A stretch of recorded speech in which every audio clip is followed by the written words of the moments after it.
우리는 수비가 아니라 중국과 함께 공격을 하겠다. 서방 진영을 대표하는 자동차 기업이 중국과 손을 잡았습니다.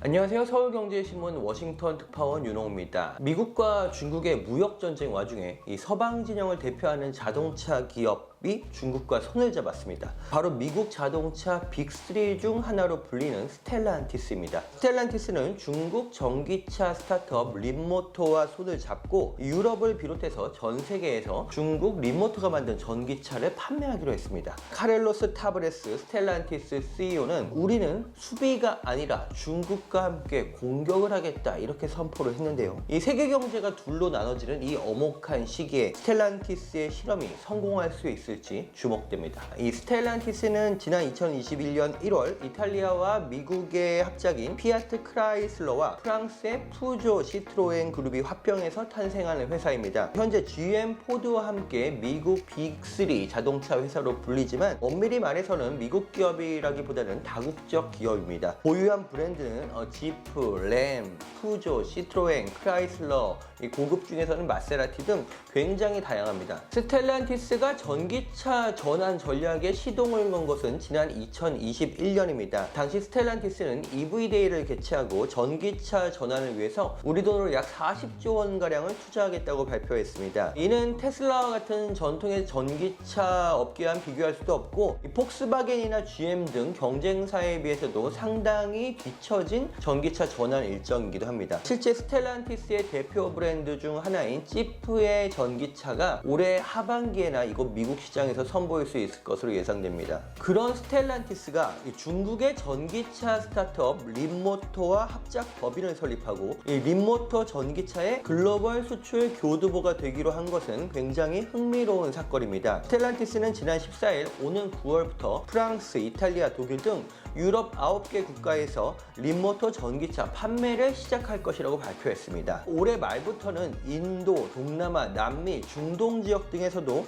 이 림모터 전기차를 판매할 계획입니다. 앞서 스텔란티스는 림모터의 전기차를 판매하기 위해서 림모터 인터내셔널이라는 합작 법인을 설립하고 51%의 지분을 획득했습니다. 영국의 파이낸셜 타임즈는 유럽 최대의 자동차 제조업체가 유럽 시장을 공략하려는 중국 업체의 야망을 활용하는 아주 특이한 시도다 이렇게 평가를 했습니다. 스텔란티스와 손잡은 림모터는 중국 이름으로 링파오라고 불리는 회사입니다. 중국 전기차 분야에서는 이 비아리아 같은 이제 거물이 된 전기 자동차 회사들도 있지만 이 신흥 스타트업들이 꾸준히 시장에 진출하고 있습니다. 그 중에서도 림모터는 신흥 강자 3인방으로 불리던 이 웨이샤오리를 제치고 일약 전기차 업계 다크호스로 부상한 기업입니다. 스텔란티스가 림모터와 손잡고 글로벌 시장에 내놓을 차량은 T03과 C10 모델이 꼽힙니다. 이 T03은 소형 해치백 시티카로 굉장히 좀 귀여운 모델이고요. C10은 외건 형태인데 둘 다 이 가격 및 기술 경쟁력이 상당히 높다는 평가를 받고 있습니다. 그렇다면 스텔란티스는 왜 이 시점에 중국과 손을 잡는 것일까요? 지정학적 환경, 무역 환경은 사실 굉장히 불안합니다. 미국 조 바이든 행정부는 이미 중국산 전기차에 100%에 달하는 폭탄 관세를 최근 부과했습니다. 유럽 역시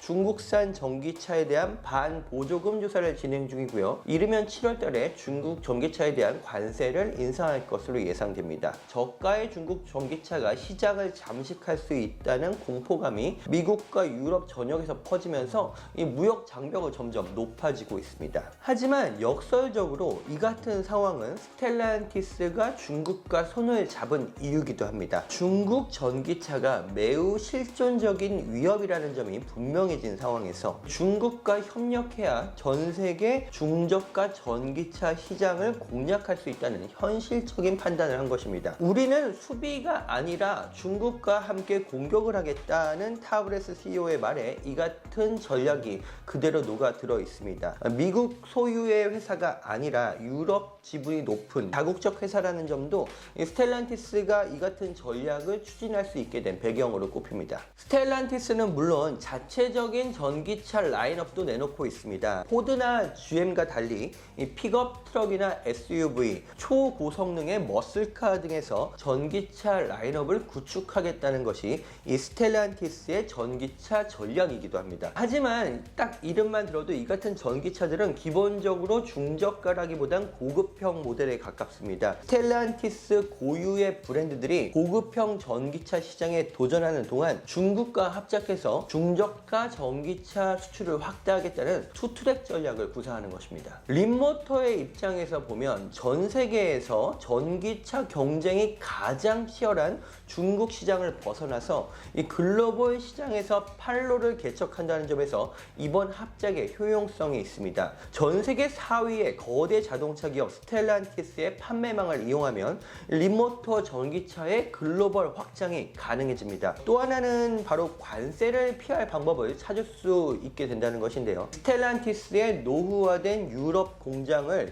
이 림모터의 공장으로 전환하는 등의 일이 벌어질 경우에 이는 그 자동차가 유럽산으로 분류될 수 있기 때문에 유럽 시장에서 관세를 피하고 가격 경쟁력을 높이면서 장기적인 경영을 할 수 있는 발판이 될 수도 있습니다. 스텔란티스와 림모터의 합작을 보면 지난해 미국 자동차 시장과 이 정치권에서 큰 반향을 불러일으켰던 이 포드와 중국 배터리 업체 CATL의 미시간 배터리 합작 공장 건설이 떠오르게 됩니다. 미 정치권의 강력한 반발로 사업이 축소되기는 했지만 이 포드나 GM도 여전히 저렴한 중국의 LFP 배터리에 대한 니즈가 큰 상황입니다. 배터리 가격을 줄이지 않고는 전기차 가격 경쟁력을 높일 수 없기 때문입니다. 120년 만에 내연기관에서 전기차로 가장 큰 변화를 맞이한 전 세계 자동차 업계는 이처럼 강력한 전기차 지배자로 떠오른 중국이라는 현실에 어떻게 대응할 것인지 굉장히 혼란스러운 상황입니다. 미국과 유럽 정부가 쌓는 무역 장벽은 높아지고 있지만 과연 이 무역 장벽이 싼 가격을 찾는 이 소비자의 흐름, 시장의 힘을 이겨낼 수 있을까? 이것도 굉장히 의문입니다. 그런 차원에서 이번에 새로운 역발상의 공략을 시작한 이 스텔란티스의 전기차 실적이 5에서 10년 후에 어떻게 변할지 사뭇 궁금해집니다.